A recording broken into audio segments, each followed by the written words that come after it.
Salut bien-aimés dans le Seigneur, que le Père soit glorifié. C'est toujours pour moi, votre frère, un grand plaisir.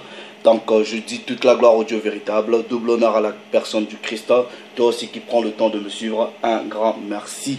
Donc comme vous pouvez voir le titre de la vidéo, nous allons parler de comment vivre une foi responsable. Voilà, comment vivre une foi responsable. Nous allons faire allusion, aux termes comme Bible, catholicisme, protestant, évangélique, pentecôtiste. Est-ce que ces choses-là sont en tout cas le reflet même de la parole de Dieu? Il est dimanche.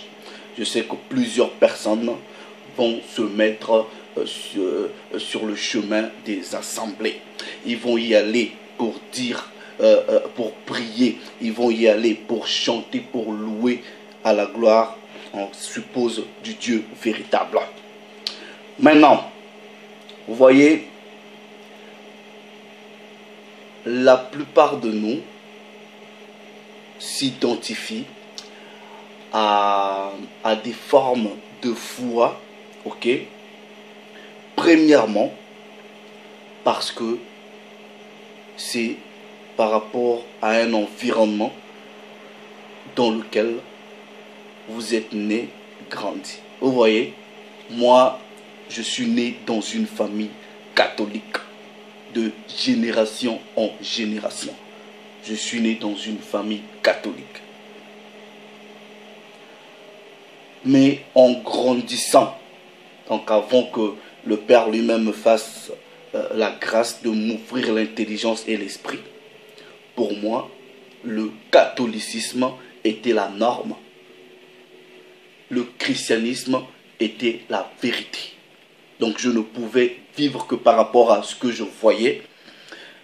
La norme pour moi, c'était ce qui se passait dans mon environnement direct, dans mon pays, dans ma société. J'étais dans une bulle.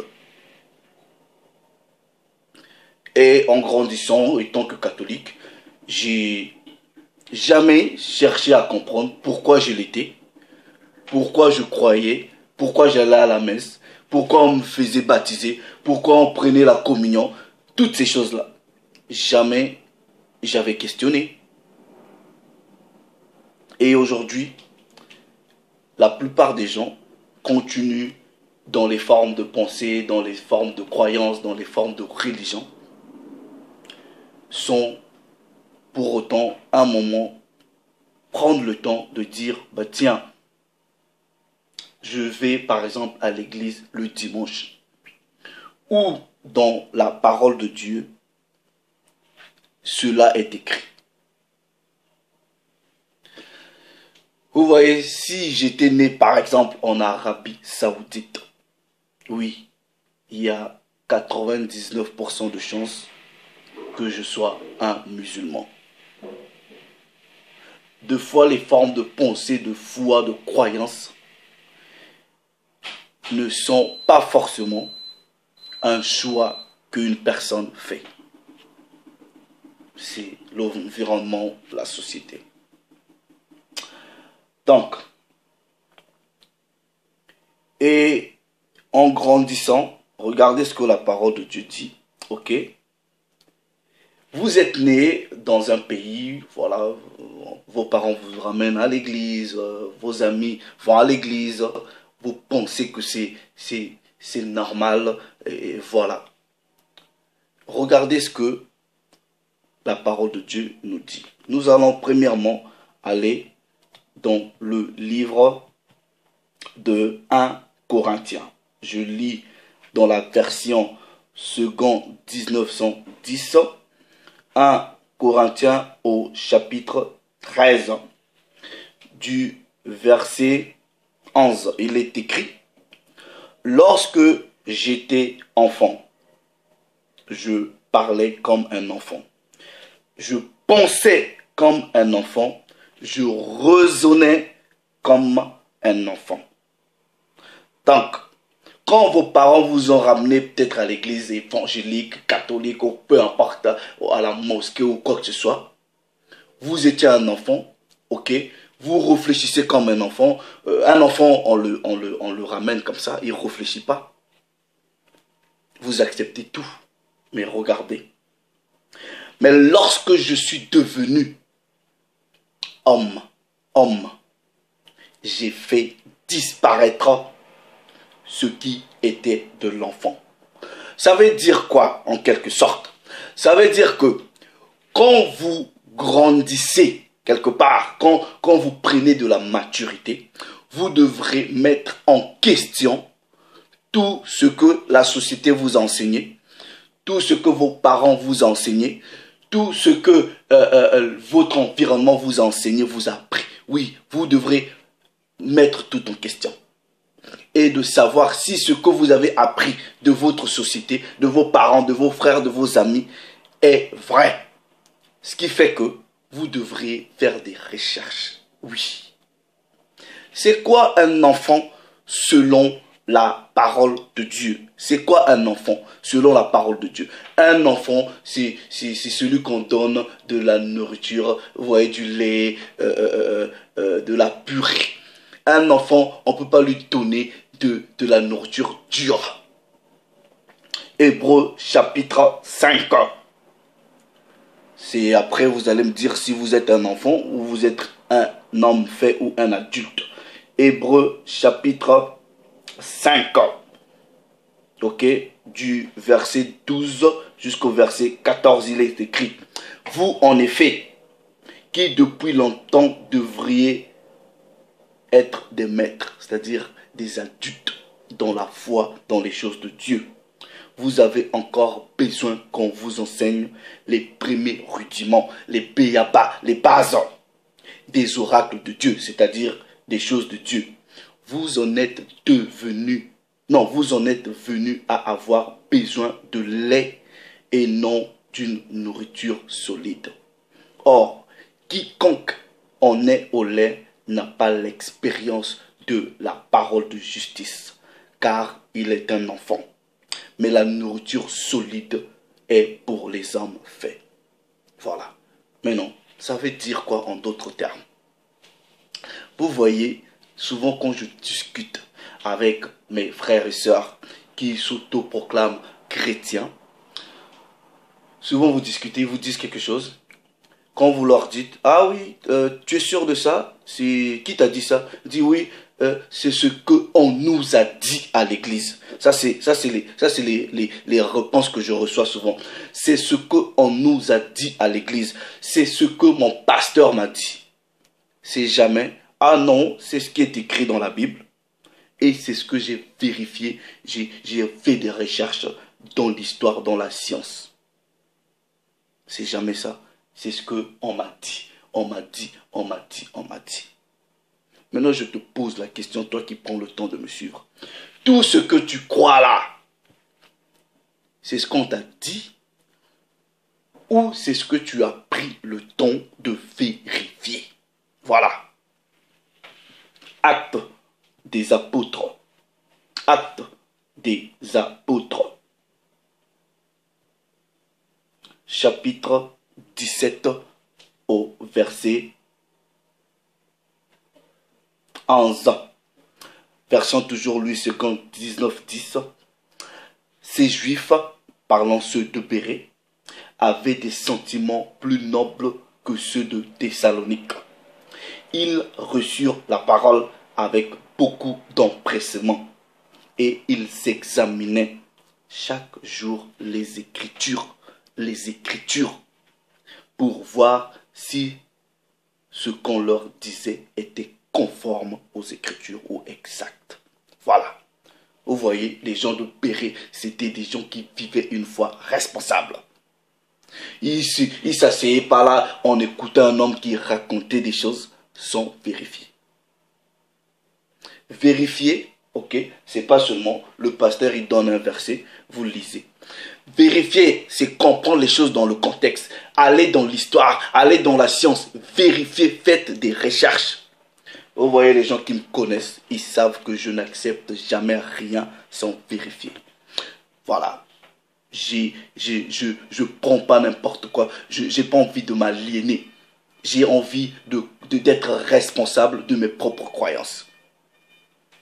Jules, je ne sais pas si tu vas m'écouter. Il y a 1 an presque, tu m'avais parlé de ce fameux oiseau, ok? Et tu as fait allusion à cet oiseau-là de Noé, un truc comme ça, et que l'oiseau-là, son esprit même est encore est captif des Illuminati. Ça fait 1 an.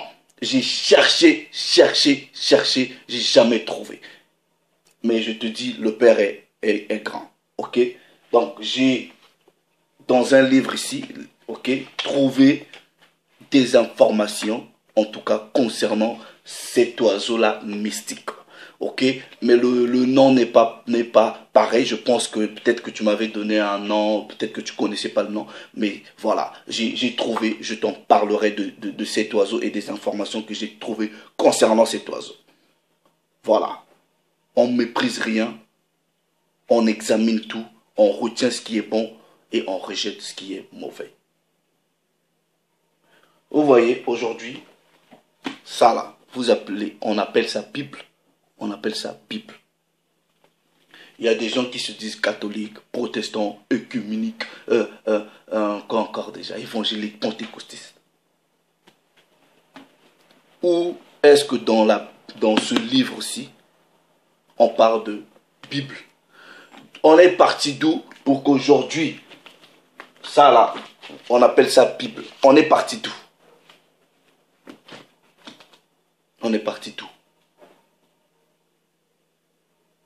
On est parti d'où? Donc, selon même la science, ok, selon la science, l'origine du mot Bible part d'une ville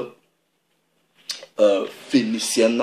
Ok, aujourd'hui on parlerait, bon, c'est le Liban, on va dire ça comme ça, ok, qui s'appelait Gebal. C'est ça même l'origine du mot Bible, ok. Et on dit ici, ok, je vais vite fait lire. Donc le mot est une forme diminutive du mot Biblia, qui veut dire livre. Donc, en réalité, si je prends, par exemple, 3-4 livres comme ça, c'est une Bible. Si je prends 3-4 livres comme ça, qui n'ont rien à voir avec les histoires de Dieu, ça reste la Bible. Parce que la Bible, ça veut tout simplement dire des livres, une collection, un ensemble de livres. Voilà. C'est ce que ça veut dire. Je continue la lecture. Ok, on est où? Voilà. Maintenant, ils disent ici, ok, à partir du 5e siècle, ok, les pères de l'église grecque ont appliqué le terme Bible à toute l'écriture chrétienne. Vous voyez, ici là, Dieu parle, c'est la Torah, ok, ce que les chrétiens appellent l'Ancien Testament. Vous avez la Torah, vous avez les prophètes, ok, donc Tanakh, ok, le Tanakh, vous avez les 5 livres, ok, vous avez les prophètes, ok, ensuite vous avez les évangiles et les lettres. Mais les Grecs, les Romains sont venus et ils ont imposé un terme à eux, ok, en disant non, c'est la Bible, tout appelez ça la Bible. Et de la même façon, ils viennent avec des termes catholiques. Catholique là, si vous vérifiez bien, ça veut dire universel, ok, parce que l'église catholique là, leur objectif, c'est attendez, c'est le nouvel ordre mondial. C'est pour cela même l'origine même de leur foi ou de leur doctrine, ok, parle, c'est un plan déjà reculé. Et vous avez ces aliénés-là, ces égarés qui viennent et se disent, nous on est des protestants. Vous protestez contre qui? Il y en a qui viennent dire évangélique, évangélique tout, pentecôtiste. Tous ces termes-là ne sont pas ici. C'est que la tradition des hommes. Ça n'a rien à voir avec la loi. Vous voyez, ça c'est la loi. Ça n'a rien à voir. Qu'est-ce que la parole nous dit? Colossiens chapitre 2. Colossiens chapitre 2 verset 8. Prenez garde que personne ne fasse de vous sa proie par la philosophie. Maintenant, si ce que je vous dis là, vous pensez même que c'est la philosophie, prenez garde à moi. Mais avant que vous preniez garde à moi, ok, allez vérifier ce que je vous dis. Allez d'abord vérifier ce que je vous dis avant de prendre garde. Ah, peut-être ce frère-là, il nous égare. Vérifiez. Parce que moi, quand j'écoute une personne, j'écoute, je prends des notes, j'analyse, je vais vérifier et je prie que le Dieu véritable me révèle. Prenez garde que personne ne fasse de vous sa proie par la philosophie et par une vaine tromperie, s'appuyant sur la tradition des hommes, virgule, sur les rudiments du monde et non sur Christ. Vous voyez les termes comme Bible, catholique, protestant, ça n'a rien à voir avec la parole. Hein. Ça n'a rien à voir. C'est les traditions des hommes. Donc quand nous appelons ça Bible, ok, c'est un abus de langage. C'est un abus de langage. Voilà, c'est un abus de langage. C'est pas, on va dire c'est pas biblique. Même si je me répète, ok, voilà, c'est un abus de langage. Vis ta foi responsablement. Tout ce qu'on t'a enseigné dans les églises ou quoi que ce soit, prends le temps, assieds-toi, vérifie. Vous voyez, aujourd'hui, on parle de christianisme. Christianisme. C'est quoi le christianisme? Ils vont vous dire, oui, ça part du Christ. J'ai d'autres versions de Bible où le mot chrétien ne figure pas. Voilà, on parle des croyants du Christ. Les croyants du Christ. Ou dans les traditions hébraïques, on parle des messianiques. Messianiques. Le mot chrétien là n'existe pas. C'est quoi le christianisme? Vous voyez, ils disent le christianisme. Vous voyez le mot, la radicale chrétien. On va dire ça, Christ chrétien. Et ils ajoutent le préfixe isme. Isme, ça veut dire quoi? C'est une doctrine, c'est une idéologie. C'est pas forcément une vérité. Le christianisme, c'est une idéologie. Parce qu'il y a le préfixe, le suffixe plutôt, le suffixe isme à la fin. Quand vous voyez communisme, capitalisme, tout ce qui se termine par isme, avec le suffixe isme, c'est un courant de pensée, c'est une idéologie. Ce n'est pas forcément la vérité. Or, vous voyez, le Christ est une vérité. Le Christ est une vérité. Donc, si tu aimes le Christ, si tu aimes la parole de Dieu, non seulement, ne vivez pas la foi seulement en disant, on vous dit, vous croyez. Si vous faites ça, vous êtes des aliénés. Personne dans la parole de Dieu, des patriarches jusqu'au Christ, personne n'a jamais cru juste parce qu'on lui a dit. Non. Il voyait des manifestations. Les gens vérifiaient. Vous voyez quand Abraham, le père lui dit, quitte, va, je ferai de toi une grande nation. Mais le père lui avait parlé. Il lui avait parlé. Donc sa foi, c'était par rapport à ce qu'il voyait. C'est pas, il ferme les yeux comme ça. Quelqu'un dit, il croit. Non. Les patriarches avaient des manifestations du Père. Le Père leur parlait. Ils ne croyaient pas comme ça parce que juste par rapport... Non, c'était des vraies manifestations. Si tu as la grâce que le Père te parle, oui. Mais si tu n'as pas cette grâce, c'est pas pour autant tu vas t'asseoir comme ça. Tous les dimanches, quelqu'un il vient, il parle. Tu ne vérifies pas. Le jour où vous allez commencer à tout vérifier de ce qu'on vous raconte dans cette idéologie du christianisme, vous allez vous rendre compte que la plupart des choses qui sont racontées là-bas sont complètement fausses par rapport à la loi, par rapport aux Écritures. Voilà. Donc le Père s'est encore glorifié. Vivez votre foi de façon responsable. Prenez responsabilité de ce que vous croyez. Au moins, si vous vous trompez, ce serait votre faute à vous. Non votre père, non votre société, non votre femme. Voilà. Est-ce que vous comprenez? Soyez des responsables. Les gens aberrés ne croyaient pas tout ce qu'on leur racontait. Ils vérifiaient chaque jour. Est-ce que tu vérifies chaque jour ce qu'on t'a raconté depuis que tu es un enfant? La parole dit, quand j'étais un enfant, je parlais comme un enfant, je raisonnais comme un enfant. Mais quand je suis devenu grand, j'ai laissé tout de l'enfance. Vous voyez aujourd'hui, ce que je crois, c'est un choix personnel. Ce que je crois, c'est un choix personnel, réfléchi et longuement réfléchi. Mes parents m'ont ramené dans le catholicisme romain, ok? Et Dieu, par sa grâce, m'en a retiré. Voilà.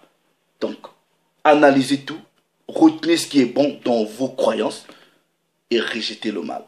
Le Père s'est encore glorifié. Salut les amis.